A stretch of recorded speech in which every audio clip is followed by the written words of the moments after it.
വിരമിച്ച ജില്ലാ judge N ശേഷാദ്രിനാഥിനെ സംസ്ഥാനത്തിന്റെ തെരഞ്ഞെടുപ്പ് കമ്മീഷണറായി നിയമിക്കാനുള്ള UDF സർക്കാരിന്റെ ശുപാർശയാണ് ഈ വിവാദങ്ങൾക്ക് അടിസ്ഥാനമായി മാറിയത്.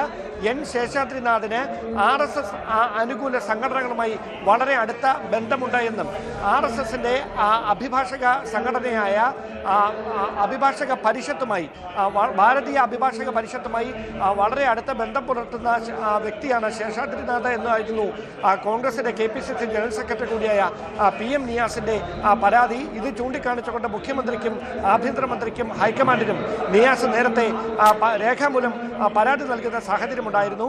അതിന് പിന്നാലെയാണ് മന്ത്രിസഭാ യോഗത്തിൽ ഈ വിഷയം വീണ്ടും ചർച്ചയായത്. ആ ചർച്ചയിൽ KPCC അധ്യക്ഷൻ കൂടിയായ മന്ത്രി സണ്ണി ജോസഫ് കണ്ണൂരിൽ നിന്ന് തന്നെയുള്ള മറ്റൊരു വ്യക്തിയുടെ പേര് തെരഞ്ഞെടുപ്പ് കമ്മീഷണർ സ്ഥാനത്തേക്ക് നിർദ്ദേശിച്ചുവെന്ന സൂചനകളാണ് ഇപ്പോൾ ലഭിക്കുന്നത്. പക്ഷേ എൻ ശേഷാദ്രിനാഥിനെ തന്നെ ആ ചുമതലയിൽ നിയോഗിക്കണം എന്ന നിലപാടിൽ മുഖ്യമന്ത്രി ഉറച്ചു നിൽക്കുകയായിരുന്നു. ഇതോടെയാണ് ഇതുമായി ബന്ധപ്പെട്ട് മന്ത്രിസഭയിലും തർക്കങ്ങൾ ഉണ്ടായി, ഭിന്നത ഉണ്ടായി എന്നുള്ള സൂചനകൾ ഇപ്പോൾ പുറത്തു വരുന്നത്. എന്തായാലും നിലവിൽ ലഭിക്കുന്ന സൂചനകൾ അനുസരിച്ച് പാർട്ടി നേതൃത്വത്തിന് മുമ്പിൽ ഇതൊരു കടുത്ത വിമർശനത്തിന് വഴിവെക്കുന്ന സാഹചര്യത്തിലേക്ക് കാര്യങ്ങൾ എത്തിയതോടെ കേരളത്തിന്റെ ചുമതലയുള്ള AICC general secretary Deepa Das Munshi മുഖ്യമന്ത്രിയെ ഫോണിൽ വിളിച്ച് ഇതുമായി ബന്ധപ്പെട്ട് പാർട്ടി തീരുമാനം മറികടന്നുകൊണ്ട് ഈ വിഷയത്തിൽ അന്തിമമായ ഒരു തീരുമാനത്തിലേക്ക് കടക്കരുത് എന്ന കാര്യം അറിയിക്കുമെന്ന വിവരങ്ങളാണ് ലഭിക്കുന്നത്. ഏറ്റവും പ്രധാനപ്പെട്ട കാര്യം, നിലവിൽ ചുമതലയേൽക്കാൻ പോകുന്ന തെരഞ്ഞെടുപ്പ് കമ്മീഷണറുടെ പ്രധാനപ്പെട്ട രണ്ട് ചുമതലകളിൽ ഒന്ന് തദ്ദേശ സ്വയംഭരണ സ്ഥാപനങ്ങളിലേക്ക് വരാൻ പോകുന്ന ഇനി നടക്കാനിരിക്കുന്ന തെരഞ്ഞെടുപ്പിനെ നിയന്ത്രിക്കുക, അതിൻ്റെ പൂർണ്ണ ചുമതല അദ്ദേഹത്തിനായിരിക്കും. അതോടൊപ്പം അതിനേക്കാൾ പ്രധാനപ്പെട്ട മറ്റൊരു കാര്യം, വരാനിരിക്കുന്ന മണ്ഡല പുനർനിർണയത്തിൽ കൃത്യമായ ഉത്തരവാദിത്തമുള്ള, അതിൻ്റെ മുഴുവൻ ഉത്തരവാദിത്തമുള്ള ഉദ്യോഗസ്ഥനാണ് സംസ്ഥാന തെരഞ്ഞെടുപ്പ് കമ്മീഷണർ. ആ ചുമതലകൾ വഹിക്കുന്ന ഒരു നിർണായക പദവിയിലേക്ക് RSS പശ്ചാത്തലമുള്ള എൻ ശേഷാദ്രിനാഥിനെ പരിഗണിക്കുന്നത് BJPക്ക് ഗുണം ചെയ്യുന്ന തരത്തിലേക്ക് കാര്യങ്ങൾ മാറുമെന്ന ആശങ്കയാണ് കോൺഗ്രസ് നേതൃത്വത്തിൽ ഒരു വിഭാഗം പങ്കുവെക്കുന്നത്. അതുകൊണ്ടാണ് അടിയന്തരമായി ഈ തീരുമാനത്തിൽ പുനർവിചിന്തനം വേണമെന്ന നിലപാട് അവർ ഹൈക്കമാൻഡിനെ അറിയിക്കുകയും ചെയ്യുന്ന സാഹചര്യം ഉണ്ടായിരിക്കുന്നത്. എന്തായാലും സംഭവം വിവാദമാകുകയും പാർട്ടിയുടെ ദേശീയ നേതൃത്വം അതിൽ ഇടപെടുകയും ചെയ്ത പശ്ചാത്തലത്തിൽ മുഖ്യമന്ത്രി VD സതീശൻ വിഷയത്തിലെടുക്കുന്ന തീരുമാനമായിരിക്കും ഇനി നിർണായകമായി മാറുക. തീർച്ചയായും അവിടെ ഡാൻ, നമുക്കറിയാം ഈ സർക്കാർ അധികാരത്തിലേറിയതിനു ശേഷം പല വിഷയങ്ങളിലും U-ടേൺ അടിച്ചിരുന്നു എന്നതൊരു വസ്തുതയായി നിൽക്കുന്നു. കോൺഗ്രസിനകത്ത് പല വിഷയങ്ങളിലും അതൃപ്തി പുകയുന്ന സാഹചര്യം ഉണ്ടാകുന്നു. ഘടകകക്ഷികൾക്കടക്കമുള്ള അതൃപ്തിയുണ്ട്. അതോടൊപ്പം തന്നെയാണ് ഇപ്പോൾ തെരഞ്ഞെടുപ്പ് കമ്മീഷന്റെ നിയമനം. അവിടെ നമുക്കറിയാം കേരളത്തിൽ നിന്നുള്ള മറ്റ് നേതാക്കൾ KC വേണുഗോപാലിനെ പോലെയുള്ളവർ, രമേശ് ചെന്നിത്തലയെ പോലെയുള്ളവർ ഒക്കെ ഈ VD സതീശന്റെ നിലപാടുകളോട് സ്വീകരിക്കുന്ന സമീപനവും വളരെ പ്രധാനപ്പെട്ടതായി മാറുമല്ലോ. അപ്പോൾ സതീശൻ ഒറ്റയ്ക്ക് തീരുമാനങ്ങൾ എടുക്കുന്നു എന്ന നിലയിലേക്ക് ഇപ്പോൾ കാര്യങ്ങൾ എത്തുന്നു എന്നാണോ മനസ്സിലാക്കേണ്ടത്? അതിൽ മറ്റു നേതാക്കൾക്കടക്കം അതൃപ്തി ഉണ്ടാകുന്ന ഒരു പശ്ചാത്തലമാണോ സൃഷ്ടിക്കപ്പെടുന്നത്? ഡാൻ,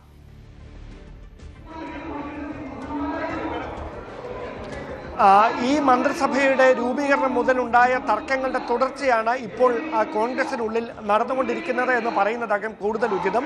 മുഖ്യമന്ത്രി സ്ഥാനത്തേക്ക് VD സതീശൻ എത്താനിടയായ സാഹചര്യവും ഇപ്പോഴുണ്ടാകുന്ന വിവാദങ്ങളുമൊക്കെ തമ്മിൽ നമ്മൾ കൂട്ടി വായിക്കണം. കാരണം കോൺഗ്രസിലെ ഭൂരിപക്ഷം MLA-മാരുടെ പിന്തുണയില്ലാതെയാണ് VD സതീശനെ മുഖ്യമന്ത്രി സ്ഥാനത്തേക്ക് ഉയർത്തിക്കാണിക്കാൻ കോൺഗ്രസ് ദേശീയ നേതൃത്വം നിർബന്ധിതമാകുന്ന സാഹചര്യത്തിലേക്ക് കാര്യങ്ങൾ എത്തിയത്. അവിടെ ഘടകകക്ഷികൾ അടക്കമെടുത്ത നിലപാട് നിർണായകമായി മാറിയത് നമ്മൾ അന്ന് കണ്ടതാണ്. അതിനുശേഷം മന്ത്രിസഭ രൂപീകരിക്കുന്നു. ആ മന്ത്രിസഭയിൽ ഏതാണ്ട് ഏറ്റവും പ്രധാനപ്പെട്ട വകുപ്പുകൾ കൈകാര്യം ചെയ്യുന്ന 8 മന്ത്രിമാർ KC പക്ഷത്തുള്ളവരാണ്. അതുകൊണ്ട് തന്നെ VD സതീശന് കൃത്യമായ ഒരു പിന്തുണ കോൺഗ്രസ് മന്ത്രിമാർക്കിടയിൽ ഉറപ്പാക്കാൻ കഴിയാതിരിക്കുന്ന ഒരു സ്ഥിതിവിശേഷത്തിലേക്ക് കാര്യങ്ങൾ തുടക്കത്തിലേ എത്തിയിരുന്നു. അതിപ്പോഴും അങ്ങനെ തന്നെ തുടരുന്ന പശ്ചാത്തലമാണ്. പക്ഷേ മന്ത്രിസഭയുടെ തലവൻ എന്ന നിലയിൽ മുഖ്യമന്ത്രിയുമായി നേരിട്ട് ഏറ്റുമുട്ടി മന്ത്രിമാർക്ക് കൗൺസിൽ ഓഫ് മിനിസ്റ്റേഴ്സ് എന്ന നിലയിൽ ക്യാബിനറ്റിൽ തുടരാൻ കഴിയില്ല. അതുകൊണ്ടാണ് അവർ പരസ്യമായ ഒരു പ്രതികരണത്തിലേക്ക് കടക്കാതെ പാർട്ടി നേതൃത്വത്തെ തന്ത്രപൂർവ്വമായി ഈ വിയോജിപ്പുള്ള വിഷയങ്ങൾ അറിയിച്ചുകൊണ്ട് നേതൃത്വത്തിന്റെ ഇടപെടൽ ഉറപ്പുവരുത്തുന്നതിനുള്ള നീക്കങ്ങൾ സജീവമാക്കിയിരിക്കുന്നത്. ഈ ഒരു വിഷയത്തിൽ VD സതീശൻ നേരത്തെ KB പ്രദീപിനെ ഗവൺമെന്റ് ലീഡറായി നിയമിച്ച വിവാദത്തിലും PM ശ്രീ വിവാദത്തിലുമൊക്കെ അല്ലെങ്കിൽ വിഷയത്തിലുമൊക്കെ എടുത്ത നിലപാടുകൾ നമ്മൾ കണ്ടതാണ്.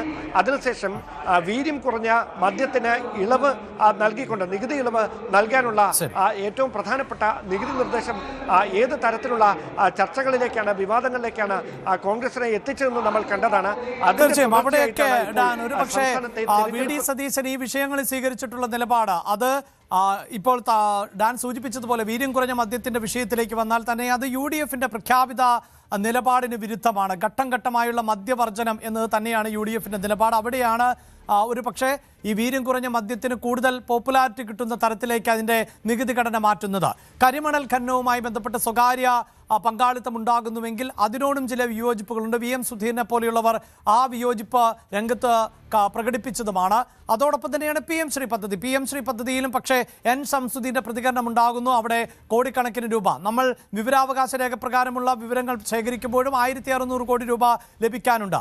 ഇതിനെല്ലാം വി.ഡി. സതീശനൊരു മറുപടി ഉണ്ടാകുമല്ലോ ഡാൻ. അതായത് സാമ്പത്തിക സ്ഥിതി മോശമാണ്, മദ്യത്തിലൂടെ സാമ്പത്തിക സ്ഥിതി വരുമാനം മെച്ചപ്പെടുത്താം, കരിമണൽ എന്നത് വലിയ സാധ്യതയാണ്, സാമ്പത്തിക സ്ഥിതി മെച്ചപ്പെടുത്താം, PM ശ്രീ പദ്ധതി ലഭിക്കുന്ന തുക നഷ്ടപ്പെടുത്തേണ്ടതില്ല. പക്ഷേ ഇതിപ്പോൾ അങ്ങനെയല്ല. ഇവിടെ മറ്റ് ലാഭ നഷ്ടങ്ങൾ ഒന്നും സർക്കാരിനെ സംബന്ധിച്ചിടത്തോളം ഉണ്ടാകേണ്ട പശ്ചാത്തലമില്ല. സ്വാഭാവികമായും അവിടെ സംഘപരിവാർ അനുകൂല നിലപാടുണ്ട് എന്ന് വിലയിരുത്തപ്പെടുന്ന ഒരാളെ എത്തിക്കുമ്പോൾ ഇതിൽ എന്തു മറുപടിയാണ് സതീശന് നൽകാൻ സാധിക്കുക ഡാൻ?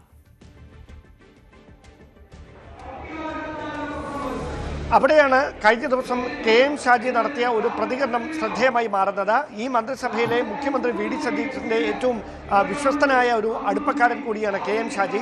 ഈ വിവാദങ്ങളുമായി ബന്ധപ്പെട്ട മാധ്യമങ്ങൾ KM ഷാജിയോട് ചോദിച്ച ചോദ്യത്തിന് അദ്ദേഹം നൽകിയ മറുപടി അത്തരത്തിൽ ഒരു ഭിന്നതയും മന്ത്രിസഭയിൽ ഉണ്ടായിട്ടില്ല, തീരുമാനത്തോട് ഒരു വിയോജിപ്പും ഉണ്ടായിട്ടില്ല. കഴിവുകളാണ് മാനദണ്ഡം. ആ കഴിവുകളും അനുഭവപരിചയവും മുൻനിർത്തിയാണ് വിരമിച്ച ജില്ലാ ജഡ്ജിയായ N ശേഷാദ്രിനാഥിനെ തെരഞ്ഞെടുപ്പ് കമ്മീഷണർ എന്ന പ്രധാനപ്പെട്ട പദവിയിലേക്ക് നിയോഗിക്കുന്നതെന്നാണ്. അതായത് ഒരു വിഭാഗം അതിനെ കൃത്യമായി പരസ്യമായി അനുകൂലിച്ചുകൊണ്ട് രംഗത്ത് വരുന്ന ഒരു സാഹചര്യം കൊണ്ട് നിലനിൽക്കുന്നതിനിടയിലാണ് പാർട്ടി നേതൃത്വം കടുത്ത വിയോജിപ്പിലേക്ക് കടക്കുന്നുവെന്ന് വ്യക്തമാക്കുന്ന സൂചനകൾ പുറത്തു വരുന്നത്. അതിനുള്ള പ്രകടമായ തെളിവാണ് KPCC ജനറൽ സെക്രട്ടറി കൂടിയായ നിയാസ് തുടർച്ചയായി ഇതുമായി ബന്ധപ്പെട്ട് നടത്തിക്കൊണ്ടിരിക്കുന്ന സർക്കാർ തീരുമാനം പുനഃപരിശോധിക്കണം, അംഗീകരിക്കാനാവാത്ത തീരുമാനമാണ് ഇതെന്ന തരത്തിൽ മാധ്യമങ്ങളിലൂടെയും പാർട്ടിക്കകത്തും പുറത്തുമൊക്കെ നടത്തുന്ന പ്രതികരണങ്ങൾ. അത് വിലക്കാൻ KPCC നേതൃത്വമോ അല്ലെങ്കിൽ പാർട്ടിയുടെ ദേശീയ നേതൃത്വമോ തയ്യാറാകുന്നില്ല, അല്ലെങ്കിൽ നിയാസിനെതിരെ ഒരു നടപടിയെടുക്കാൻ ഇതുവരെ പാർട്ടി തയ്യാറായിട്ടില്ല. അതുതന്നെ പാർട്ടിയുടെ അല്ലെങ്കിൽ സംസ്ഥാന നേതൃത്വത്തിന്റെ അനുമതിയോടെയാണോ, മൗനാനുവാദത്തോടെയാണോ നിയാസ് ഇത്തരം പരാമർശങ്ങൾ തുടർച്ചയായി ഈ മുഖ്യമന്ത്രിയുടെ തീരുമാനത്തെ വെല്ലുവിളിക്കുന്ന തരത്തിൽ നടത്തിക്കൊണ്ടിരിക്കുന്നത് എന്നൊരു സംശയം ബലപ്പെടുത്തുന്നതും അവിടെയാണ്. അങ്ങനെ ഒരു പശ്ചാത്തലത്തിലാണ് ഹൈക്കമാൻഡിന്റെ ഭാഗത്തുനിന്ന് ഈ വിഷയത്തിൽ കൃത്യമായൊരു ഇടപെടൽ ഉണ്ടാകുന്നത്. പാർട്ടി നേതൃത്വത്തോട് കൂടിയാലോചന നടത്താതെ ഇങ്ങനെ നിർണായകമായ വിഷയങ്ങളിൽ തീരുമാനമെടുക്കുന്നത് അംഗീകരിക്കാനാവില്ല എന്നൊരു നിലപാടിലേക്ക് കോൺഗ്രസിന്റെ ദേശീയ നേതൃത്വം എത്തുന്നു എന്നതിന്റെ കൃത്യമായ സൂചനകളാണ് ഇപ്പോൾ ഉണ്ടായിരിക്കുന്ന ഈ വിവാദങ്ങളിൽ നിന്ന് വായിച്ചെടുക്കാൻ കഴിയുക. വി.ഡി. സതീശൻ സർക്കാരിന്റെ പ്രവർത്തനങ്ങളിൽ തുടക്കത്തിലെ തന്നെ കല്ലുകടി ഉണ്ടാകുന്നു പാർട്ടിക്ക് എന്നതാണ്. പ്രത്യേകിച്ച് തെരഞ്ഞെടുപ്പ് കമ്മീഷന്റെ നിയമനവുമായി ബന്ധപ്പെട്ട് ശേഷാദ്രിനാഥിന് RSS പശ്ചാത്തലമാണ് ഉള്ളത് എന്ന വിമർശനം പാർട്ടിക്കകത്ത് നിന്ന് ഉയരുന്ന പശ്ചാത്തലം. അതുമായി ബന്ധപ്പെട്ട് പരാതിപ്പെടുന്ന KPCCയുടെ ഭാരവാഹികൾ പരാതിപ്പെടുന്ന ഒരു സാഹചര്യം ഉണ്ടാകുന്നു. അവിടെയാണ് പാർട്ടിയുമായി കൂടിയാലോചിക്കാതെ ഇങ്ങനെയുള്ള നിയമനങ്ങൾ നടത്തരുത് എന്ന നിർദ്ദേശത്തിലേക്ക് ഹൈക്കമാൻഡ് പോകുന്നത്. അതുകൊണ്ട് തന്നെ ഈ വിഷയത്തിൽ എന്ത് നിലപാടായിരിക്കും ഇനി മുഖ്യമന്ത്രി സ്വീകരിക്കുക എന്നതാണ് നമുക്ക് കാത്തിരുന്ന് കാണേണ്ടത്. കൂടുതൽ വാർത്തകൾക്ക് News 18 Keralam YouTube channel subscribe ചെയ്യുക.